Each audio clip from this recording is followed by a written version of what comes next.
Nous sommes sur le site de Xon rue Longemer, le lac est juste derrière ces bois que vous voyez pour la 22e édition du trail de la vallée des lacs avant le X-Terrain. Ça sera sur le même site la semaine d'après, mais on va parler de trail donc ce week-end avec les organisateurs qui se réjouissent que tout cela se passe, ma foi, fort bien. Bonjour Thierry Beaumont d'abord, bonjour. Bonjour. Je le disais, voilà, on connaît désormais la jauge, on est à 2700, on n'y reviendra plus. Le Trail de la Vallée des Lacs 2025 est complet. Effectivement, on n'a pas l'intention d'embaucher d'autres nouveaux coureurs. On est complet et il faut que l'expérience coureur soit sympa. Donc 2700, ça suffit et on fera une belle édition avec ces coureurs-là. Donc 7 formats de course, il y en aura un petit peu pour tout le monde. Ça va démarrer la nuit prochaine avec le format le plus attendu, le 82 km qui est estampillé maintenant. Effectivement, 82 km pour les gros et vrais trailers dans le massif avec pas mal de dénivelé. Départ à 4h du matin pour arriver quand même avant la nuit le soir. Alors vous faites partie des grosses organisations vosgiennes, mais vous ne voulez pas aller au-delà, 2700. Pour vous c'est bien, il faut garder cette dimension humaine. On dit qu'on est effectivement une des grosses organisations. On essaye de faire désormais dans la qualité, donc on ne veut pas plus de coureurs, mais on veut partager une certaine ambiance, une certaine atmosphère. Un des piliers de l'organisation a dit un jour la qualité avant la quantité. On a signé et c'est notre démarche désormais au Trail de la Vallée des Lacs. Marche éco aussi, on va y venir dans un instant. Avant ça, on va se tourner vers Rémi Lacroix. Bonjour Rémi. Bonjour. Alors, comment s'annonce ce cru 2025 ? Les voyants sont au vert, en tout cas dans toute la préparation. On s'arme avec la fourmilière de bénévoles. Ça représente, juste un titre indicatif, plus de 1600 heures de bénévolat rien que sur le week-end. Donc l'équivalent d'un temps homme à l'année est focalisé sur une journée. Donc voilà, c'est incroyable. Alors sur la participation, on aura du très bon trailer régional. Alors la particularité cette année au hasard du calendrier, c'est que les championnats de France de trail sont dans 15 jours. Donc du coup, entre guillemets, on a l'élite locale ou les meilleurs des clubs locaux qui s'absentent pour la bonne cause. Ce qui a l'avantage de présenter un plateau de coureurs plus élargi et davantage de challengers. Aurélien Dallonjuil, justement, qui a gagné l'UTTN sur Nancy il y a quelques semaines et qui revient, et c'est un bel exemple puisque justement c'est quelqu'un qui va à la fois courir et à la fois aussi mettre la main à la pâte en tant que bénévole. Également chez les féminines, Sarah Veil qui va justement se préparer justement dans ses ultimes entraînements pour les championnats de France. Un mot sur les parcours, on a fait comme d'habitude, j'ai envie de dire, ou on a un petit peu innové ? Alors on ajuste, avec toujours les contraintes au niveau de la forêt, notamment c'est au niveau de la démarche avec le parc naturel régional des Ballons, où on va mettre en avant toutes les zones de quiétude, etc. pour bien responsabiliser les coureurs. On est une organisation responsable, on a également en face des coureurs responsables, et tout le monde l'a bien compris.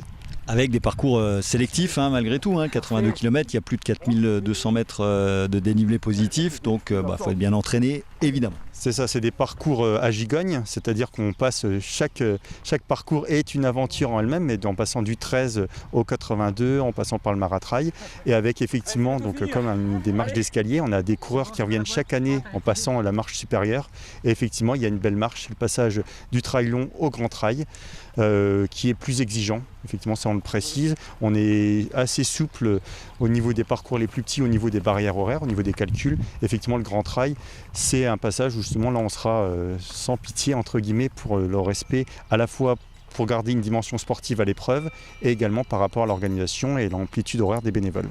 Ce sont des courses avec beaucoup d'aléas, dont celui de la météo, bien évidemment. Le coup de chaud, c'est plutôt pour le début de semaine prochaine. On devrait éviter la très grosse chaleur. C'est ça, on base sur une température de 26 degrés samedi, donc ce qui est effectivement une chaleur certaine, mais effectivement on est une course estivale, donc ça fait partie des jeux, des règles qui sont posées. C'est entre guillemets le sujet le plus amène la discussion au sein du comité, de savoir effectivement toujours sécuriser et responsabiliser les coureurs. Donc là on est parti sur le principe que justement les coureurs, justement en les informant, en communiquant massivement, se dotent en eau et pas uniquement en contenant mais également en contenu, parce que des fois il y en a qui partent un peu sèchement. Donc voilà, donc c'est que chacun se charge correctement. Il y aura des points de ravito et on fera appel aussi à des points naturels pour se rafraîchir. On ne va pas inviter forcément à s'hydrater, mais en tout cas à se rafraîchir dès qu'il y a un point d'eau, notamment au niveau des textiles, des casquettes, tour de cou, etc. pour finir la course et avoir le maximum de finishers.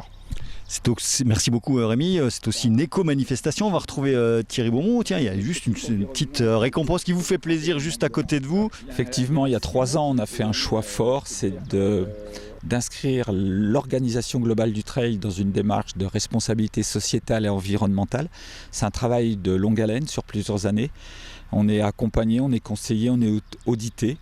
Et puis on a eu la surprise cette année qu'au niveau départemental, on a eu un geste fort des responsables. On va peut-être le prendre en main, alors on cherchait. Oui, on en est très fiers, sincèrement on en est très fiers. On nous a passé un message fort en disant, par rapport aux audits, on vous décerne le prix grand événement de demain, de privilégier des producteurs de Gérardmer comme Dernier Thiebaut, comme Céramique et comme les fromagers du coin. On vous soutient, on est avec vous et c'est un signe fort d'encouragement et ça nous va droit au cœur, quoi. Des choses emblématiques, c'est le balisage notamment. On va rappeler que c'est du balisage partagé maintenant, c'est-à-dire que vous pouvez le rétrocéder à d'autres organisations. Effectivement, on a trouvé absurde quand on a commencé à réfléchir de pourquoi on fabriquait des déchets, de dire on prend du plastique, on l'accroche aux arbres pour baliser pour les coureurs, une heure après on le met à la poubelle. On a dit mais on est stupide. Et donc on a une société de Gérardmer qui nous a fabriqué du balisage textile. On le réutilise chaque année pour nos courses, mais on le met à disposition d'autres épreuves. Ou par exemple d'associations telles le Club Vosgien ou d'autres organisateurs de marches populaires. Et ce textile, on l'adore, il est fluo, il sert d'année en année à plusieurs organisations. Et ce bout de tissu-là, c'est pas grand-chose pour vous, mais pour nous, comme dit la phrase, ça veut dire beaucoup parce que c'est toujours de plastique que l'on diminue. Et quand une autre organisation l'utilise, on lui prête, elle diminue d'autant son impact plastique et ce qui traîne en forêt, ainsi de suite. Donc, c'est pas grand-chose. La démarche éco-responsable qu'on a, c'est plein de petits pas, de petits pas, de petits pas. C'est parti ! Des petits pas qu'il va s'agir d'accumuler ce samedi, quel que soit le format de course. Arrivées et départs sur le site du lac de Longemer. Large résumé de cette 22e édition du Trail de la Vallée des Lacs dans nos émissions de lundi.